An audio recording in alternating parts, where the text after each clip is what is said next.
Ang tanong mo ay... Kailan idineklara ang kauna-unahang COVID lockdown sa Pinas? 22. Kauna-unahan po. Ulitin natin. Kailan, naintindihan naman natin, kailan unang idineklara? Unang-una. Unang-una. Anong taon? 2023.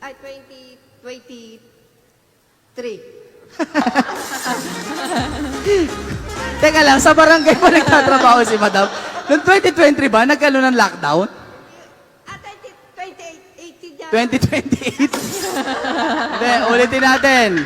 Para mas maliwanag. Ito. Sa barangay kayo nagtrabaho.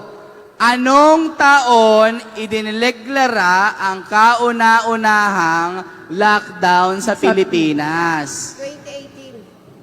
2018. 2018, 2022, 2023. Dahil dyan, ligwa ka na.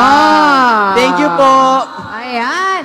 Dahil ang tamang sagot po ay March 2020. 2020. At